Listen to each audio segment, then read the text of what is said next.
Coming up on First at 4, a warm and in some cases smoky election day. We'll have the latest on dozens of forest fires burning across the region. And we will check in with Governor Beshear and Attorney General Daniel Cameron, as we should know within hours who will lead the state during the next 4 years. Plus, fire danger will continue as we stay warm and dry through midweek. Your forecast on the way as Mountain News First at 4 starts now.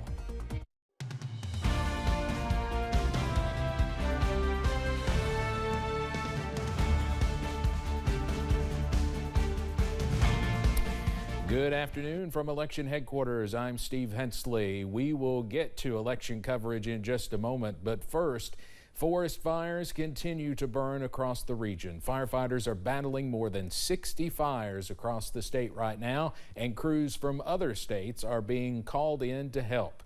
We've been keeping an eye on these forest fires since late last week, and we know there are at least 4 total burn bans now in effect: Harlan, Letcher, Knott, and we just received word Pike County Judge Executive Ray Jones signed an executive order banning all open burning in Pike County. Just no matter if you have a total burn ban or not, it's just not safe to burn outside right now. According to a statement from the Pike County Judge Executive's office, their ban will remain in effect until further notice. Now, closer to the WYMT election headquarters, WYMT's Olivia Calfee is live in Perry County, and she's been tracking the flames out here today. Olivia? Thanks, Steve. I am in the dwarf community of Bulin right now, and I can tell you it is extremely smoky right here in this area, and the fire behind me is rapidly moving.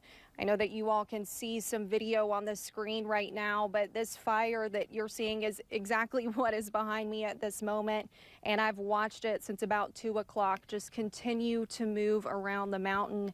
And I spoke to a man not long ago that's actually on the property that I'm standing. It's his mom's house, and he said he came over here to just try to wet things down because of the proximity of the fire. And that's not the only home on this street. There are several homes in this area, and I've seen them just outside preparing and trying to do what they can to prevent the fire from getting any closer to their homes. I have seen multiple fire crews out here as well today, and I hope to have some more from them here in the next couple of hours. I hope to have some more information for you at 6 o'clock, Steve. But for now, I am reporting in Bulin. Olivia Calfee, I'll send it back to you. All right, Olivia, thank you very much. And you can always find the latest updates on WYMT.com.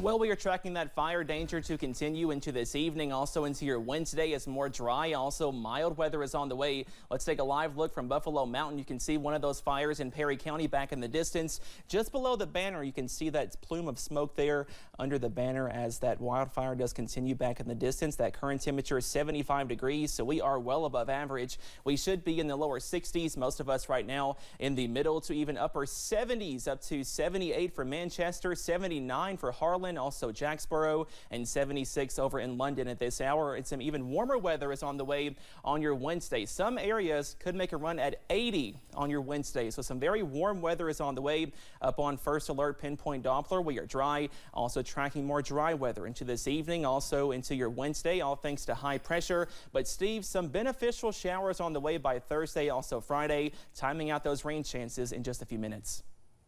All right, Cameron, thank you very much. The polls will close in less than 2 hours in eastern Kentucky. You can see the countdown there on your screen. Tonight, we will hopefully find out who will be the Commonwealth's next governor. Many are expecting a tight race. WYMT's Chandler Wilcox joins us now live from Louisville, where Attorney General Daniel Cameron and Governor Andy Beshear will both have their campaign watch parties tonight. Chandler. Yeah, thank you, Steve. I'm here at Wilder Elementary School where Daniel Cameron cast his vote early this morning. Cameron was joined by his wife, Mackenzie, and son, Theodore. His opponent, Governor Andy Beshear, voted early a few days ago. I talked to both candidates about their final messages to folks in eastern Kentucky and across the state before the count begins. Well, my message is I'm going to keep showing up to fulfill our promise of rebuilding every home and every life after that historic flooding. But if you want leadership in this state that is going to reflect your values, going to eliminate Kentucky's income tax, going to get violent crime under control, make sure we never shut down our schools, our small businesses, or our churches again, I hope you vote Daniel Cameron today. Both candidates have expressed a lot of confidence that they're going to come out victorious tonight, but of course, there can only be one. Back to you. All right, it will definitely be interesting as the results start coming in. Chandler, thank you. Again, the polls in eastern Kentucky will close at 6 p.m. If you are in line, though, at 6, you should be allowed to vote. We'll go back to Chandler for the latest from Louisville as the evening unfolds. Eastern Kentucky native and two-term Republican state treasurer Allison Ball is looking to change titles tonight. WYMT's R.J. Johnson joined Ball this morning as the candidate for state auditor cast her vote in Prestonsburg. I'm here outside of the old Floyd County Courthouse where Republican nominee for state auditor Allison Ball placed her vote this morning. She is challenging Democrat Kim Reeder for the position. Ball is currently serving her second term as state treasurer, and she says she is confident that Kentuckians will choose her. So I was a prosecutor here in Floyd County for several years. I've been treasurer now for almost 8. I know how to be a watchdog, and I know how to treat people fairly and make sure the job gets done right. So I'm excited to have my name on the ballot today to be state auditor. I've been traveling all across the state. Proud to be my home region of Eastern Kentucky this morning, and hoping everybody turns out to vote for me. Ball says she is looking forward to joining her Republican counterparts tonight as they plan to take home the victory. In Prestonsburg, R.J. Johnson, WYMT Mountain News. All right, RJ, thank you. And again, Ball is facing Democrat Kim Reeder in the state auditor's race. Reeder is from Moorhead. We will have more on the state races tonight at 5:30 and 6. One ballot issue in Pike County could change the structure of the county's government. It is currently a commissioner-based body, which has 3 commissioners and a judge executive. One voter spoke about what he thinks a shift could mean if it changes back to a magistrate-based fiscal court. Well, if you go back to the magistrate form of government, you'll have 6 instead of, I think they have 4 now, so therefore you'd have more of a like a local representation. So Pike Countyans are voting on whether to keep their commissioner-style form of government or change back to a magistrate form of government, which is the way it used to be years ago. One voter spoke with us about how he thinks this could impact smaller surrounding areas in the county, and we'll have more on that later tonight. People living in Lawrence County have 3 things to vote on aside from statewide races, perhaps nothing bigger than the double nickel tax issue.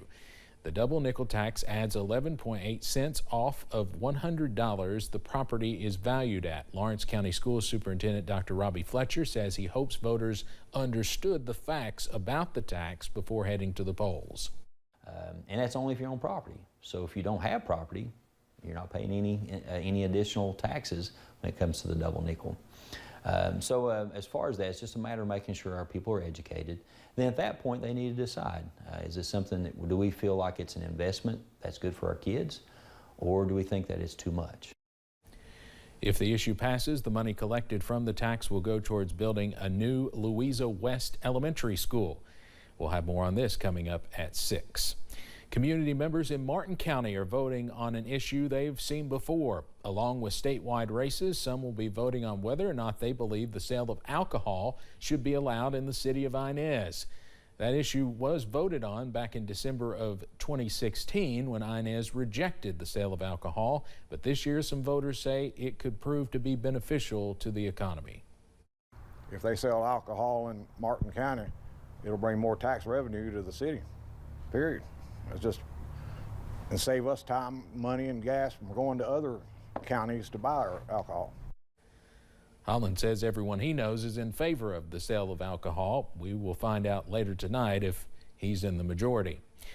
Well, let's take a look at some voter registration numbers from the Kentucky Board of Elections for a few of the bigger counties in our area. There are more than 19,000 registered voters here in Perry County. Laurel County has more than 48,000 registered voters. And Pike County, the largest county in the state, has 45,000 registered voters. Some political analysts say they'll be watching closely to see if Governor Beshear is able to hold on to the eastern Kentucky counties that he won back in 2019. If he doesn't, it could spell big trouble. Well, as election coverage continues here at the WYMT election headquarters, we want to remind you to download the WYMT News app for all the latest election results as they come in tonight. You can scan that QR code to download the app. We'll have results of all the statewide and local races, and you can get breaking news alerts when the major races are called. Just download that app. Coming up here on First at 4, while today is Election Day in Kentucky, some folks around the world are entering new political seasons today, including the United Kingdom. And we are dry today, but higher rain chances are on the way. Your forecast coming up after this break.